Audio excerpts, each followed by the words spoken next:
بسم اللہ الرحمن الرحیم رب اشرح لی صدری ویسر لی امری واحلل عقدۃ من لسانی یفقہوا قولی۔ یہ ہم لوگوں کا تیسرا پارٹ ہے جو ہم لوگوں نے چیپٹر اسٹارٹ کیا ہے، جس کا نام ہے باقۃ من القرآن الکریم والاحادیث النبویہ۔ پہلے دو پارٹ میں ہم لوگوں نے قرآن کریم کی کچھ آیتوں کا مطالعہ کیا تھا۔ اب یہ جو تیسرا پارٹ ہے، اس کے اندر حضور صلی اللہ علیہ وسلم کی جو احادیث ہے، تو کچھ احادیث کا ہم لوگ اس کے اندر ہے نا مطالعہ کرنے والے ہیں۔ تو چلیے شروع کرتے ہیں۔ اس کا جو سیکنڈ پارٹ ہے چیپٹر کا، اس کا نام ہے من الاحادیث النبویہ۔ من کا مطلب ہوتا ہے سے، احادیث کا مطلب ہوتا ہے احادیث، النبویہ کا مطلب ہوتا ہے نبی کریم صلی اللہ علیہ وسلم سے۔ من کا مطلب ہوتا ہے فرام، احادیث مینس حدیث، النبویہ مینس فرام دا پروفیٹک۔ تو یہاں پر سمپل سے اس کا مطلب ہوگا نبی کریم صلی اللہ علیہ وسلم کی احادیث سے، یا پھر اس کا ٹرانسلیشن ہوگا فرام دا پروفیٹک سینگ۔ تو چلیے شروع کرتے ہیں۔ سب سے پہلی حدیث، من یسر علی معسر یسر اللہ علیہ فی الدنیا والآخرہ۔ من یسر علی معسر یسر اللہ علیہ فی الدنیا والآخرہ۔ من کا مطلب ہوتا ہے جو، یسرا کا مطلب ہوتا ہے آسانی کرے، علا کا مطلب ہوتا ہے پر، معسر مطلب تنگ دست، یسر اللہ، اللہ آسانی کرے گا، علیہ کا مطلب ہوتا ہے اس پر، فی کا مطلب ہوتا ہے میں، یا فی دنیا کا مطلب ہوتا ہے دنیا میں، والآخرہ وا کا مطلب ہوتا ہے اور، والآخرہ کا مطلب ہوتا ہے اور آخرت میں۔ چلیے اس کا انگلش میں ٹرانسلیشن دیکھ لیتے ہیں۔ انگلش میں اس کا ٹرانسلیشن ہوگا، من کا میننگ ہوتا ہے ووئر، یسرا مینس میڈ ایزی، علا مینس آن اور فور، معسر means a person in difficulty, یسر Allah, Allah will make easy, علیہ مینس آن ہم، فی الدنیا مینس ان دس ورلڈ، والآخرہ اینڈ ہیئر آفٹر۔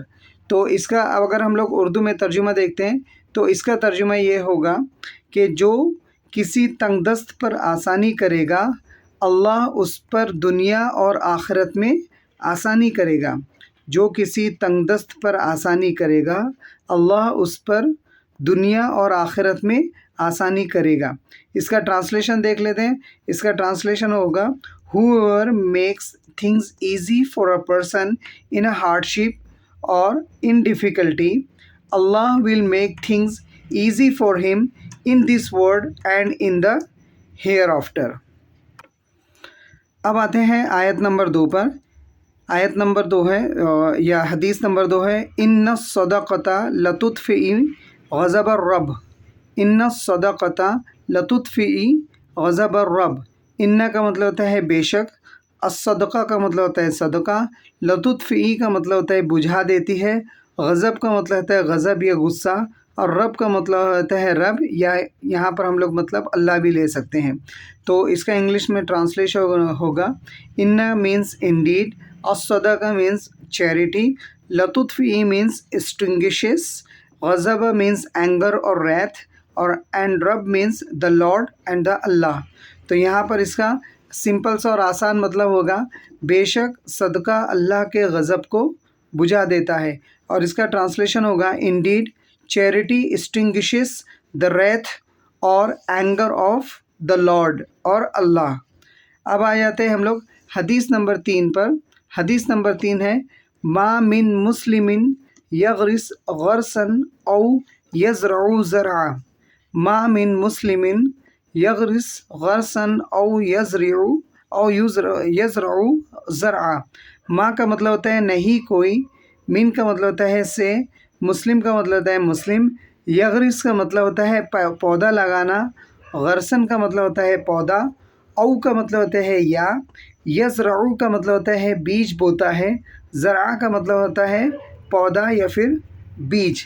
اب اس کا انگلش ٹرانسلیشن دیکھیں گے، ما من مسلم means there is no Muslim, ما من مسلم means there is no Muslim, یغرس مینس پلانٹس، غرسن means a plant, او means or, یزرع means sow, and زرع means seed or plantation۔ اور اس کے بعد اسی کو آگے کنٹینیو کیا گیا ہے فَيَأْكُلْ مِنْهُ طَيْرٌ فَيَأْكُلْ مِنْهُ طَيْرٌ او انسان الا کان لہ بہ صدقہ.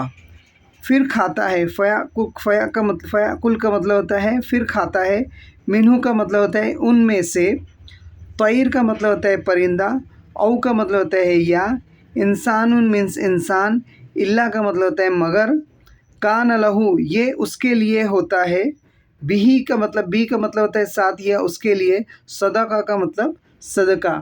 اب یہاں پر اگر ہم لوگ انگلش ٹرانسلیشن دیکھیں گے، فیاکل کا مطلب ہوتا ہے دین ایٹس، مینو مینس فرام اٹ، طیر مینس برڈ، او کا مینس اور، انسان میننگ پرسن، اللہ مینس ایکسیپٹ، کان لہو اٹ از فار ہم، صدقہ مینس چیریٹی.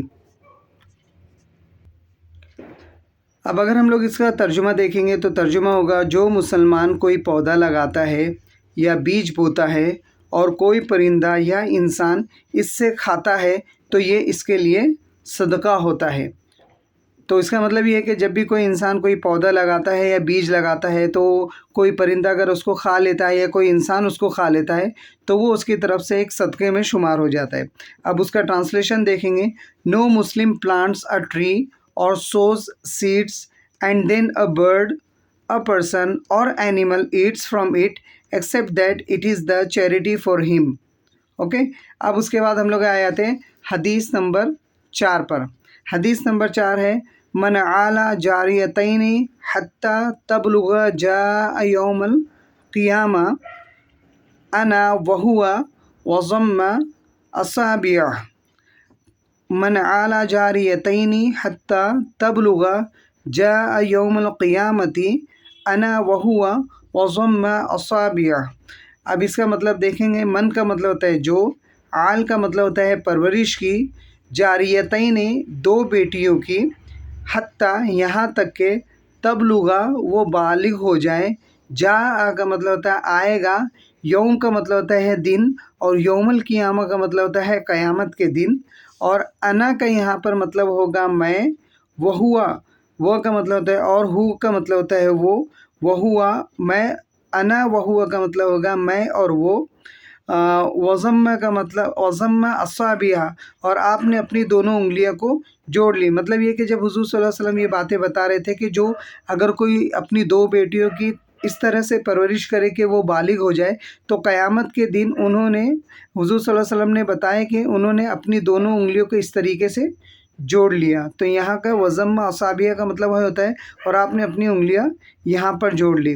اب آ جاتے ہیں اس کے انگلش ٹرانسلیشن پہ.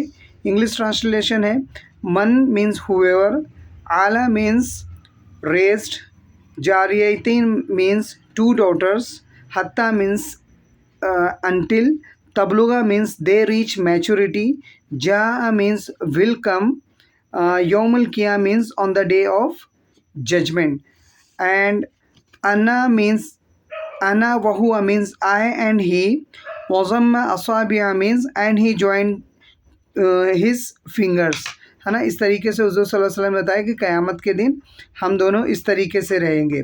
اب آ جاتے ہیں اس کے ترجمے کے اوپر. ترجمہ ہے، جو دو بیٹیوں کی پرورش کرتا ہے یہاں تک کہ وہ بالغ ہو جائے، قیامت کے دن وہ میرے ساتھ ہوگا. اس کا مطلب یہ ہوا، اور پھر بعد میں حضور صلی اللہ علیہ وسلم نے اپنے دونوں انگلیوں کو یہاں پر جوڑ لیا تھا. اس کا ٹرانسلیشن ہوگا، whoever raises the two daughters until they reach the maturity will be with me on the day of judgment. Okay, judgment like this. And he joined his fingers. چلیے آ جاتے ہیں ہم لوگ آیت نمبر 5 پر یا پھر حدیث نمبر 5 پر. حدیث ہے یہاں پہ، خیر بیت فی المسلمین بیت فیہ یتیم یحسن الیہ وشر بیت فی المسلمین بیت فیہ یتیم یساء الیہ. یہ کافی بڑی حدیث ہے، تو یہاں پر ہم لوگ ایک ایک کا مطلب دیکھیں گے. خیر بیتی کا مطلب ہوتا ہے بہترین گھر، فی کا مطلب ہوتا ہے میں، المسلمین کا مطلب ہوتا ہے مسلمانوں میں، بیت کا مطلب ہوتا ہے گھر، فیہ مطلب اس میں، یتیم مینس یتیم، یحسن مینس یحسن الیہ مطلب اچھا سلوک، الیہ مطلب اس کے ساتھ. اوکے، اب یہاں پر انگلش میں دیکھ لیتے ہیں.